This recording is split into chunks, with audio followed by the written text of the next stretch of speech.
Let's talk about China's evil panda diplomacy. So you guys might wonder what panda diplomacy is. And to put it simply, China loans pandas out to countries around the world. Like, they'll say, okay, here, Australia, I'm just choosing Australia as a random, country. You can have 2 pandas for your zoo for 10 years.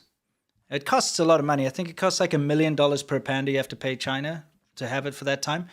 You can have this, as long as you kind of play along with what we have to do. And it's used to like soften up like political spats and things. Like, they want to start trading with a specific country, you'll see pandas appear in the zoo.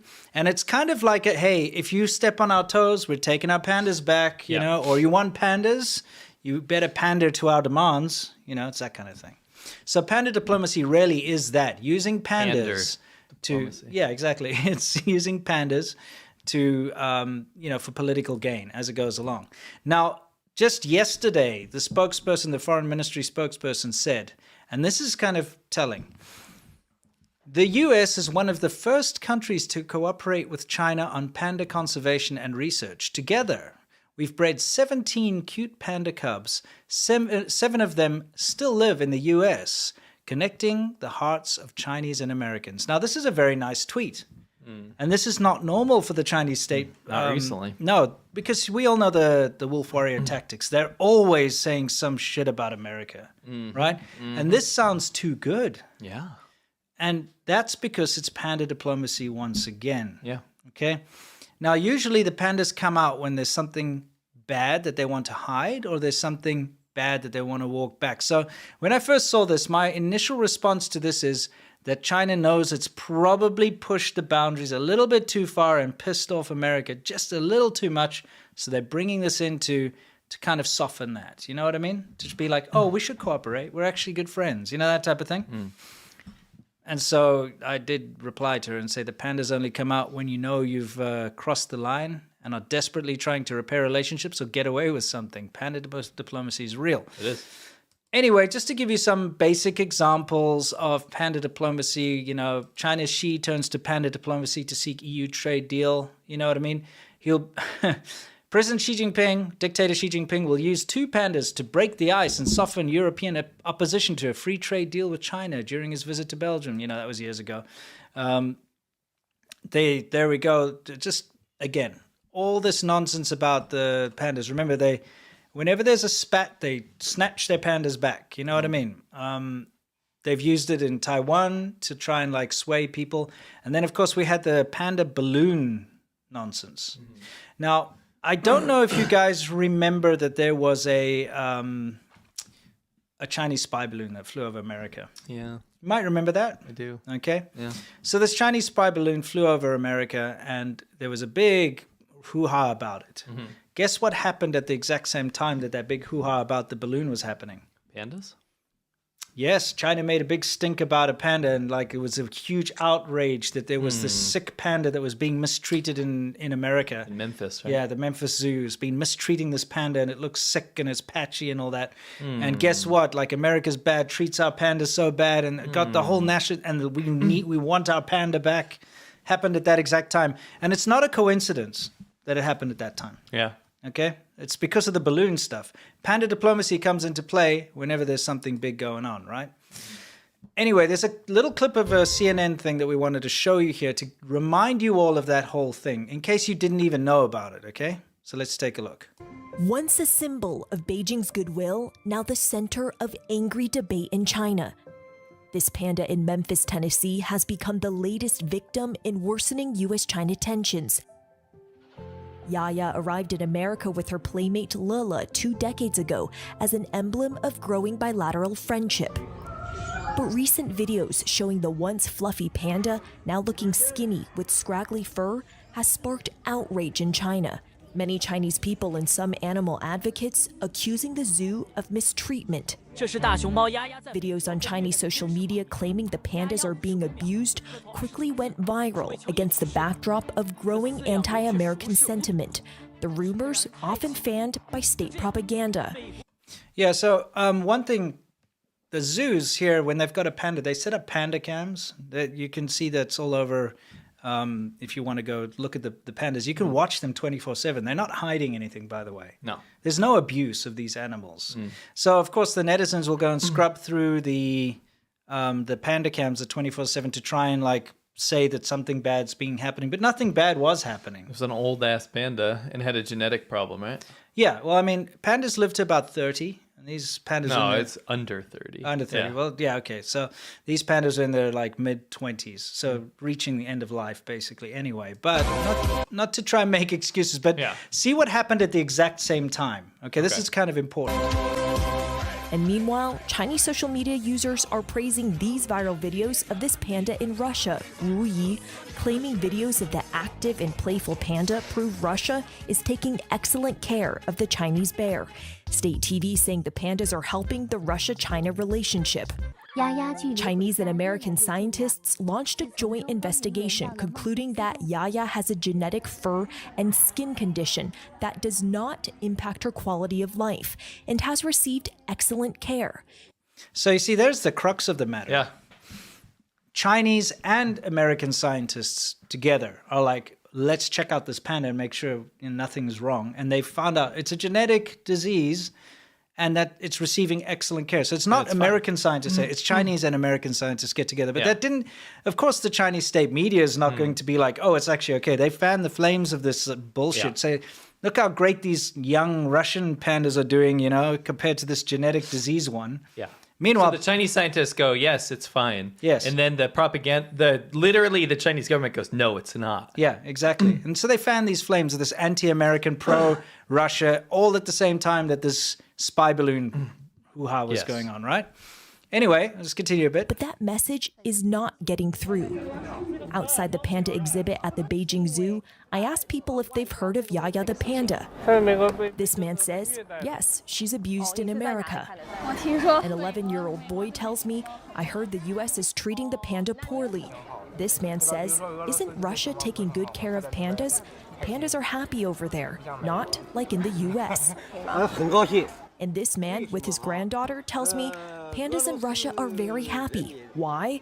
Russians and Chinese are friends. At least Russia is not sanctioning China. Yaya will soon.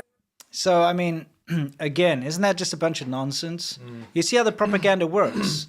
It's very clear. In the face of actual facts, the facts don't matter because the Chinese government propaganda is very effective at riling up the people to believe one thing or the other. Okay, and you can see the results of a little interview there. Beijing Zoo. Now, China has long used its pandas as a diplomatic tool. Currently, its pandas are on loan to about 20 countries. The United States has not received one since Yaya and Lula 20 years ago. Now, these pandas are normally loaned on these 10-year leases, and they cost $1 million annually. The Memphis Zoo had already planned to send Yaya and Lula back to Beijing this spring because their lease is expiring. But Lula died of heart disease 2 months ago at the age of 24. The average lifespan for pandas is usually under 30 years. Yet that didn't stop rampant speculation and led to an explosion of accusations about Yaya's treatment too. Yeah, I remember this at the time because all the shills were going crazy about this. Like, bring Yaya home, being abused in America, all this kind of stuff. And then stuff. showing Z Panda being like rolling around this young little cub, you know? Yeah, it's ridiculous. Accelerating calls to bring Yaya back to China. The message even featured on billboards. Yeah, they're like paid for it to be put up in Times Square and everything. Wow. Yeah. Wonder what they're covering up. Yep. Reports from New York City to major cities across China. In 1972, during U.S. Anyway, that's all whatever. Yeah, we don't need the history of all this garbage. Anyway, now China's wanting to take its pandas back, okay?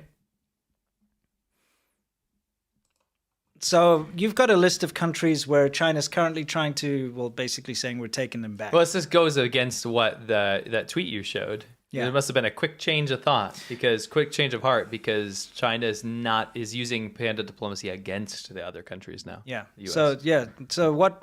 Tell us currently. What? Japan, Finland, UK, Netherlands, and the USA. Those are the countries where China's like, okay, we're taking our pandas back. Yes. Now remember, they have like a 10-year lease. Yeah. Usually, which this whole panda thing's a little bit bizarre to me because, you know, when they're, for instance, being looked after in American zoos and they have a baby, okay, that baby still belongs to China. Yep. And you have to pay China $1 million a year or whatever for They really the got a good privilege deal with this. you have the privilege of having a panda. And I get it's a big attraction. Should we get a panda? But them taking it back, this is a quote from Chi Meng Tan, who's an associate professor at the University of Nottingham in Malaysia. He said, "This is perhaps Beijing's way of signaling to the West that they may not be very happy with how things are going." Okay? This guy studies panda diplomacy. Yeah. Let's see what else he said over here. Another little quote from him, whenever it wants to pop up here at some point. Beijing has grown increasingly frustrated with how relations between China and the West have deteriorated in recent years, Tan said. This may be one way of telling people that. You're not treating us very well, so maybe we'll pull out our pandas. Yeah. So, I mean, you get the gist of this whole thing, this panda diplomacy. But just in case you guys think that, like, the only pandas in America are scrawny, genetically diseased, Because that's what propaganda would like you to believe. Yeah, exactly. Which, don't forget that panda's been in America for like 2 decades or whatever, and it's been very healthy. It just obviously developed this disease, whatever, this genetic thing, disease, which is confirmed by Chinese scientists, by the way. It's not an excuse. Gotta love misinformation. They are sponsored. Here's another little sort of among the biggest stars in the nation's capital. Look at those. Those are not like scrawny pandas. No. Pandas in America Those also are look kids. healthy like Russian ones. Yeah, those are kids. And their time in Washington is coming to an end. I want them to stay. Tian Tian and Mei Xiong are giant pandas who call the Smithsonian National Zoo home. Tian Tian celebrated his 26th birthday on Sunday. Wow. He looks Yeah, really he's nice. real old. Yeah. Rare giant pandas are coming to America. Giant. They came to Washington, D.C. in 2000 as part of a conservation and breeding partnership with China. Shit, The cameras original back then. agreement was for 10 years, but was extended several times. During that more than 2-decade run, the duo gave birth to a son, Shuao Qi Ji, whose arrival was documented with a guy's live panda cam that pronunciation. drew Learn in Chinese millions if you're of gonna pronounce viewers. it. The Yeah. panda cam's round-the-clock feed has caught the pandas climbing trees, fighting over food, playing in the water, and of course, sliding down a snow-covered hill. But yeah, Anyway. China would never show you those clips. No, they'll only show you the diseased, scrawny, one and say America abuses and kills pandas or something. But again, this panda diplomacy thing is something to keep an eye on. Yeah, I do want to cap it off with something. What's And that? it's something that you can use as your own litmus test. When China is trying to cover something up, they will post about pandas on social media. Yes. And we've seen this many, many times, usually about pandas in China. And if there's something bad happening domestically, they will post that stuff so that people will look away from whatever problem is happening. Yeah. It's a weird diversion tactic. So this guy's just painting the pig black so he can sell it for a lot more at market. Let's move on to some more hammy humor. Okay. Wow, they're going for it, aren't they? Some of his clothes were thrown out the window. A lot of them were cut up. Some of them were burned. She was too crazy. She lunged at him with a knife. She was in this jealous rage. If you don't go home now, I'm going to walk out into traffic and kill myself.